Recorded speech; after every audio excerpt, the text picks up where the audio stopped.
This nugget is the first in 3 on project risk management. This nugget will focus on the first 2 components of project risk management as defined in the PMBOK, which is plan risk management and identify risks. Quick comment on this edition of the PMBOK guide. Each one of these process areas has been renamed in this release, but the renaming is purely for the reason of consistency for the verb-noun phrase.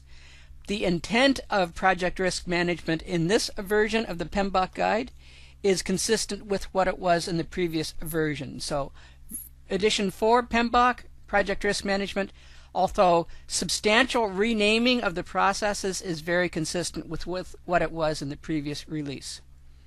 As I said, this nugget is going to focus on the first 2. Developing the risk management plan, or as it's called, plan risk management. This is all about identifying the strategy, the approach that your project is going to use for risk management. This is the strategy. The next step, identifying the risks, is where you're going to sit back and dream and worry and strategize and identify the risks. We need to have a definition of what are risks. Risks are events. Risks are components to your project that involve uncertainty. There is a degree of uncertainty as to whether a specific project task will be able to be completed within the planned time or within the planned budget. Risks involve a degree of unplanned. You believe you have identified all of the tasks that are appropriate to complete your project, but there is always the risk that there may be additional activities, additional tasks that are required to complete your project. Risks are traditionally thought of in the negative sense. Risks are components that are going to affect your project negatively, take more time or take more money to complete. There is also a probability that risks can have a positive impact on your project, that a positive risk will be able to reduce the amount of time your project takes to complete. It will be able to reduce the amount of money required to complete your project. These positive risks are often better called opportunities. So it's your job as a project manager to identify all of the risks, the positive opportunities, as well as the negative risks, which are any event on your project that involves uncertainty or any unplanned events on your project that's going to impact the overall outcome of your project. Why do we want to do risk management if there's uncertainty, if they're unplanned? Why do we need to do risk management? We need to do risk management because the goal is to make change. We want to change the probability that the risk event is going to happen. We want to change the probability of risks downward, that it's less probable that the risk is going to happen. We want to change the probability of opportunity upwards to ensure that the opportunity happens and that your project is positively impacted. On the same vein, we want to change the impact. It may actually not always be possible to change the probability of a risk event, so therefore we may want to focus on changing the impact. If we can't change the probability, but we can change the impact, instead of having a 10-day negative impact on our project, we can reduce that to a 5-day negative impact, or conversely, instead of having only a 5-day opportunity for our project and increase that to a 10-day improvement on our project. We absolutely want to effect the powers that we have as a project manager to put risk management in place, to change the probability, to change the impact, to deal with risks. Risk management is all about dealing in the unknown. Dealing in the unknown can be very stressful. How can we talk about producing plans? How can we talk about managing the unknown when in fact it is unknown? Risk management is very challenging. Risk management is very difficult. But risk management is very critical to successful project delivery.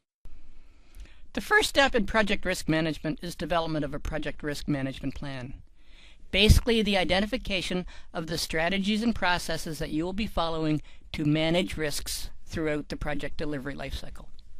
The first step in developing the risk management plan is to conduct a stakeholder analysis to understand the stakeholders' attitudes towards risk.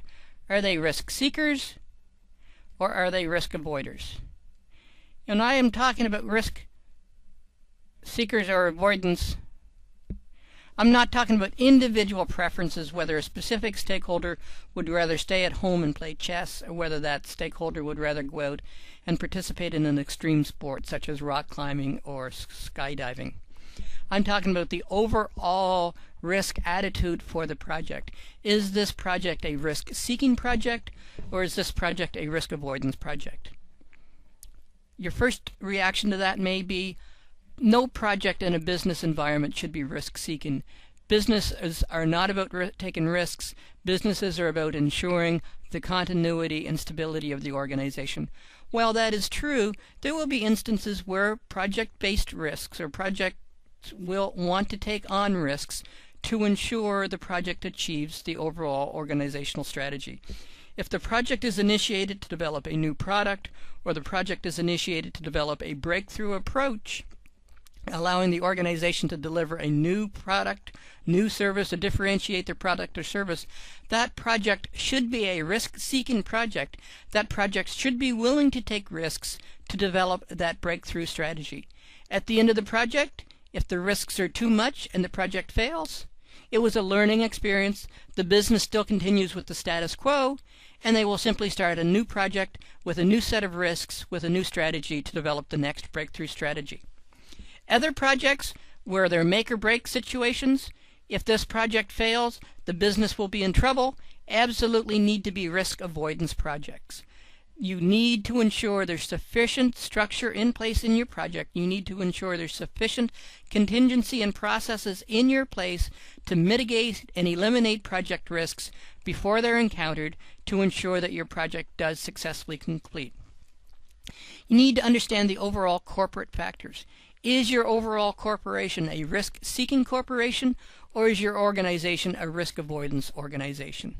If you're trying to develop a risk-seeking project for a risk avoidance organization, you're going to encounter significant organizational strife in your delivery process. You need to take that into account and ensure that where possible, your project's risk strategy is consistent with the overall organizational risk strategy. One of the best sources you have for determining the strategy for risk is overall history. How well has your organization fared when dealing with risky projects? How well has your organization dealt with the risks associated with project? How well has your organization dealt with risks that have sufficient contingency and allowances built in to mitigate and eliminate risks? Have they achieved organizational goals, or have they been contrary to organizational goals? You need to factor all of that in to determine your overall project's risk profile. Once you determine the risk profile, is your project going to be a risk-seeking project, i.e. willing to take risks to achieve goals, or is your project going to be risk avoidance? You can then build the appropriate processes. You can build the appropriate time. You can build the appropriate financial allocations, the appropriate dollars into your overall project plan to ensure that you're treating risks consistent with how the project wishes risks to be treated. Risk seeking, deal with risks as they come up, or risk avoidance, ensuring that strategies are in place to mitigate and eliminate all risks before they're encountered in a project delivery situation. Once you've developed the risk profile for the project, the next step is to put together the processes that you're going to use to manage risks throughout your project. The first step in managing risks is to do a proper categorization of the risks. This grid is a very effective system that I've found to help you categorize and analyze the risks. With the grid, I've simply developed a categorization across this axis here, where I'm categorizing the probability impact of the risk ranging from low through to very high, and I've assigned numerical values, where a low is assigned a value of 1, a medium is a 3, a high is a 7, and a very high is a 9. And then I've defined the evaluation criteria that I'm going to evaluate the risks against. So cost, I've assigned a value of 2. Time, I've assigned a value of 3. Scope is the most important consideration for my stakeholder, assigned a value of 5. And quality is a value of 2. You would get these values from your stakeholder analysis, understanding where the stakeholder's pain points are going to be. Is it more important to the stakeholder that the project is on time, on cost, or to given specifications? And we can see from the determination of scope being a 5 that the 2 specifications is the most critical criteria for our stakeholder, time being the second most critical, and cost being where we have the most flexibility. Then I've determined these simple parameters to help me rank my risks. So if we look at the medium column, for example, we're seeing if the cost impact of this risk is less than 5%, we will rank it a medium.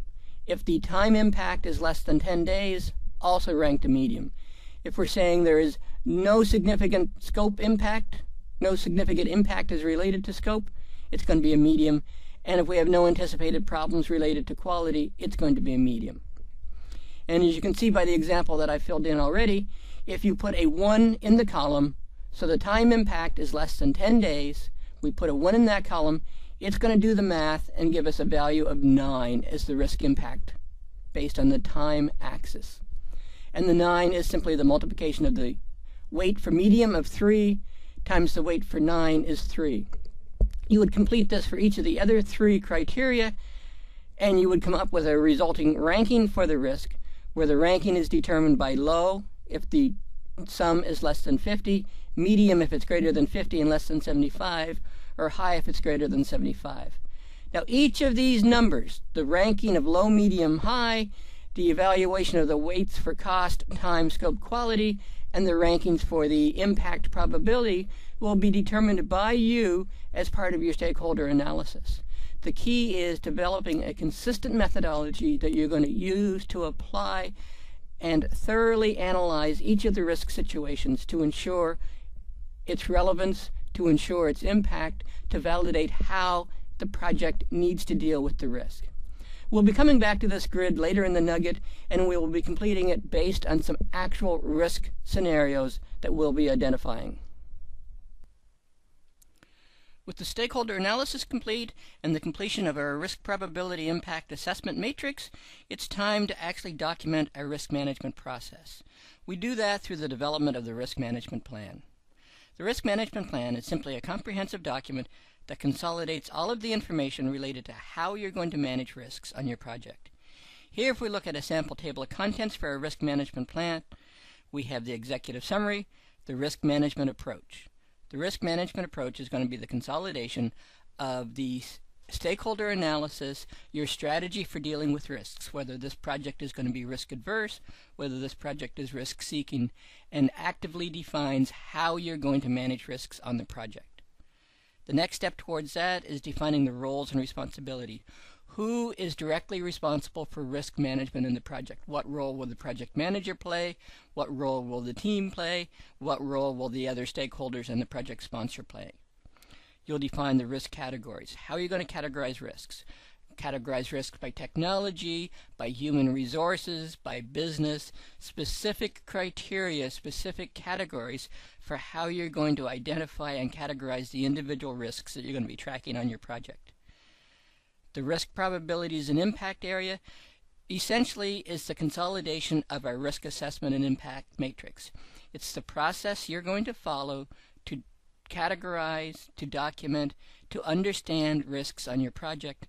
And finally, a definition of the ongoing risk management process, how the project is going to do ongoing risk management, how often, how rigorously is the risk management process going to be applied on your project.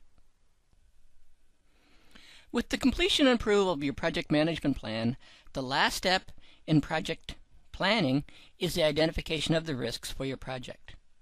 Risk identification. As we discussed in the introduction to this nugget, there are 2 types of risks associated with project. There are the known risks and the unknown risks. So what would I classify as a known risk? A known risk would be a circumstance where you believe there is a possibility that something bad may happen to your project. What would be an example of that? Training could be an example of that. Your project is going to use a new programming language. According to the vendor, you need to take a 5-day training course, and at the completion of the 5-day training course, every programmer on your team will be fully versed in the programming language and be self-sufficient and working at proper speed. So you build that original 5-day training into your project plan.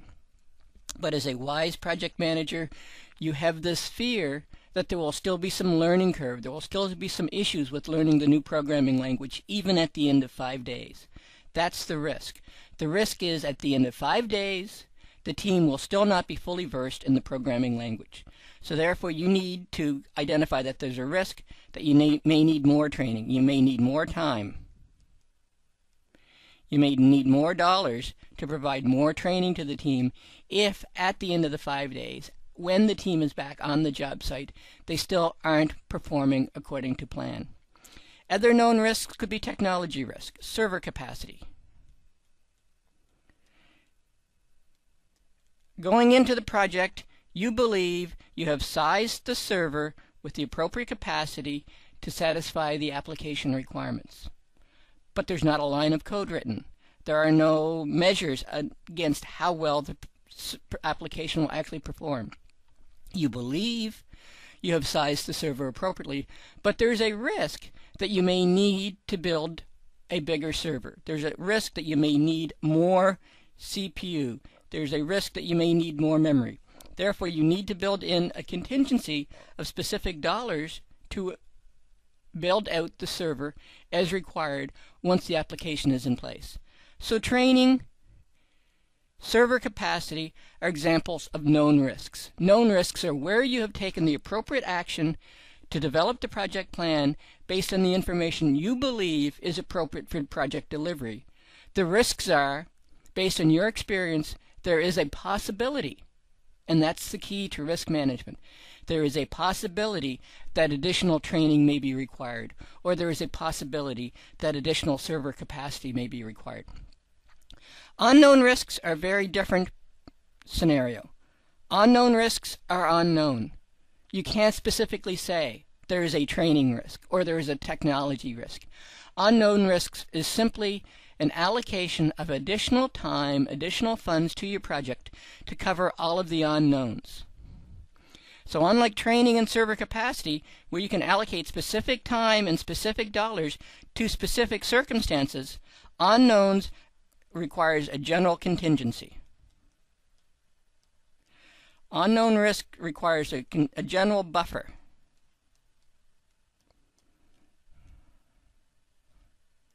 So you need to allocate time, maybe 10%. You need to allocate specific dollars, $5,000, to deal with the unknowns associated with project delivery. Unknown risks need to be managed very differently than known risks, and we'll cover that in the next nugget. So now that we're actively involved with risk identification, we need to be aware of sources of risk. And although I provided a list of many sources of risk for your project, the sources of risk for your project are literally unlimited. But key areas to look at: technology risks. As discussed, technology risks can be very real in your project. Server capacity, bandwidth, inappropriate technology. How well have you configured the technology? How well have you identified all of the technology components required to make your project a success? What are the team risks associated with your project?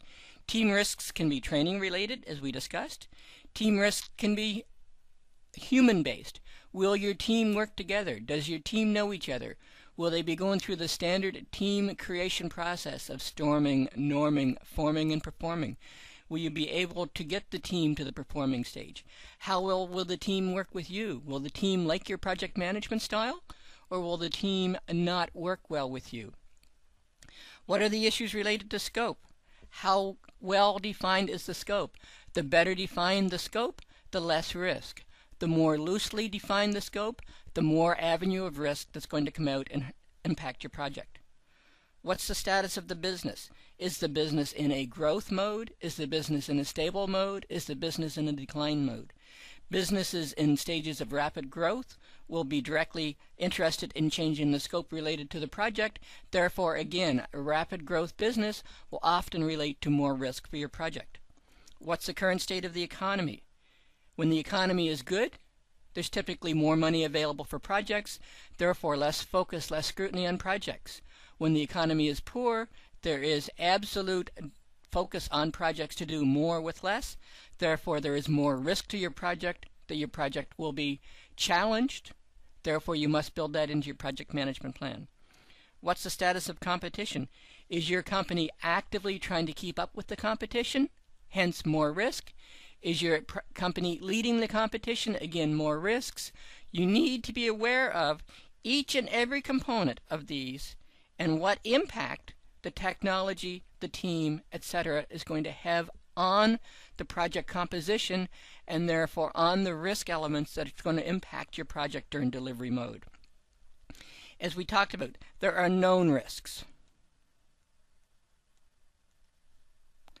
So we identified 3 risks associated with technology: server, inappropriate technology, bandwidth. Are there other unknown risks associated with technology? And chances are yes. You do not have time during project planning. You do not have the knowledge during project planning to identify all risks associated with technology. So there's always going to be unknown risks. And again, you need to allocate the time, the dollars to deal with both the known risks and the unknown risks. A key component when you're dealing with risk management is not to confuse the specific allocations you've made for known. You allocated 5 days and $5,000 of specific risk management funding to deal with team training. Do not consume that allocation for unknown risks. If you have specific funding for known risks, deal with it specifically, have additional allocation for the unknown risks. The key in good, successful risk identification is look at all sources of risk and ensure that you're covering all possible areas and providing the additional allocation for unknown risks, because there will be unknown risks that are going to impact your project. While it's wonderful to have a list of risk categories such as technology, human resources, etc., how do you really go about doing a risk identification? Where do you find the risks? How do you find the risks on your project? Suggestions may be brainstorming. Work with your team. Have a whiteboard session where simply saying, team members, where are the risks? How is this project going to be impacted? Do a blue sky session where any and all possibilities are acceptable, and then go through and do further analysis to determine which are realistic risks, which are probable risks, and which can be dismissed. Another very common approach for risk identification is to use the Delphi approach. The Delphi approach is simply going out and finding known experts in the project field. Interviewing these project experts and saying, in your experience, where is this project going to be impacted? In your experience, what risk events are going to happen on this project? What do I need to allocate and plan for when I'm in project delivery? Another very successful approach is to do interviews. Interview the stakeholders, interview the business, interview anyone who has general knowledge or general interest in the project. Ask them where they consider the risk factors to be.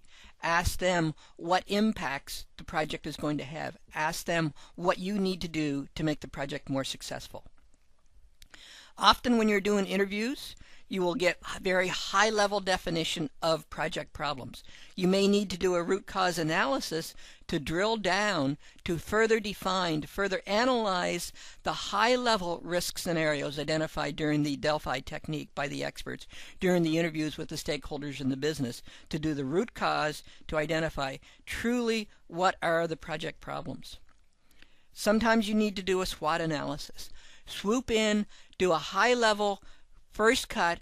Where is this project going to be impacted? What do I need to do to ensure my project is going to be successful? In reality, it all comes down to experience. experience of yours as a project manager delivering project, experience of the project team, experience of those around you. Where are risks going to happen on this project? What is going to happen that's going to cause this project to suffer delivery challenges? One of my favorite strategies for doing risk identification is to sit in my chair, put my arms behind my head, put my feet up, and do what I call dream and worry.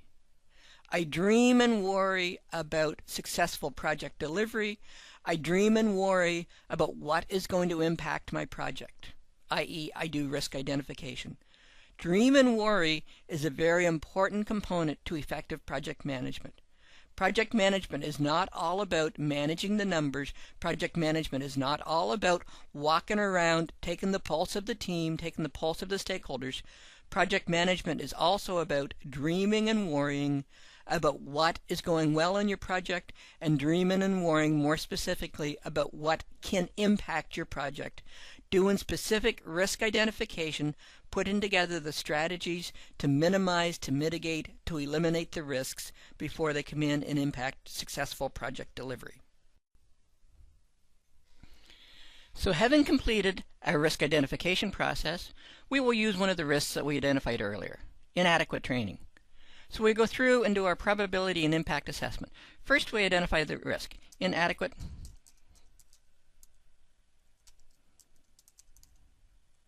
So having identified the risk, we go through and complete our matrix.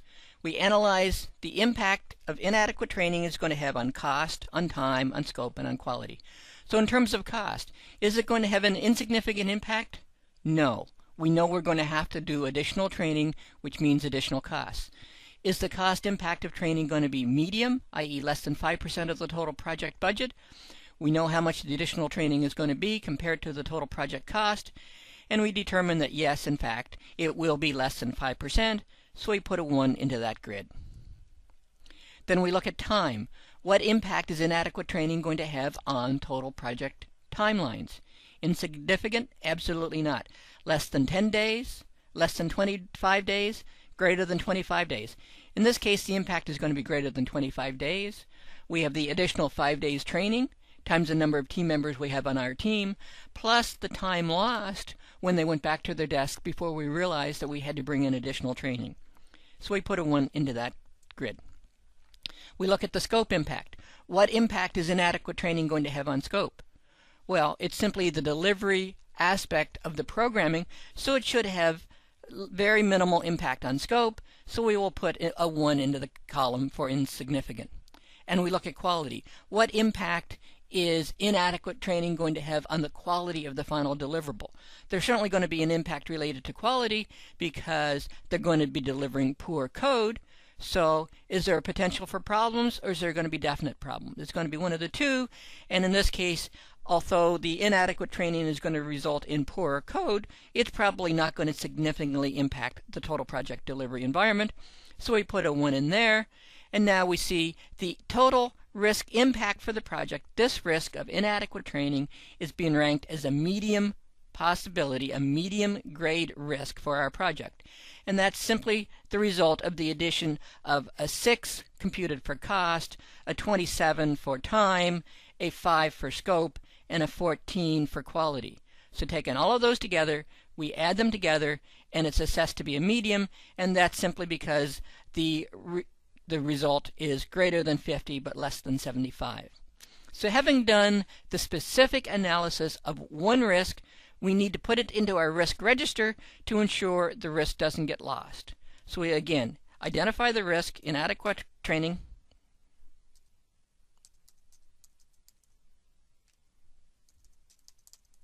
and we give it the probability impact of medium. At this point, as all we're doing is risk identification, we will not be filling in the risk management strategy, the dates, and the current status. They will be filled in later in the risk management process, which will be covered in a future nugget. This concludes our first of 3 nuggets on project risk management. This nugget was focused on plan risk management and identify the risks. Plan risk management resulted in the development of a risk management plan.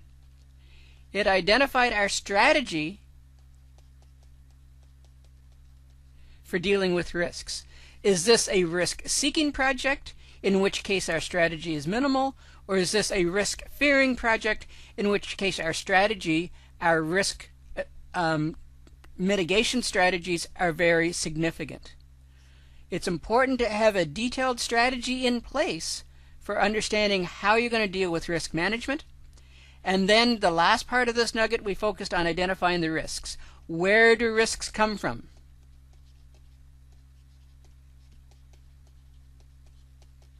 And the short answer is they come from anywhere. They come from technology, they come from team, they come from the environment, they come from the economy, they come from the competitive environment, they come from everywhere in the project.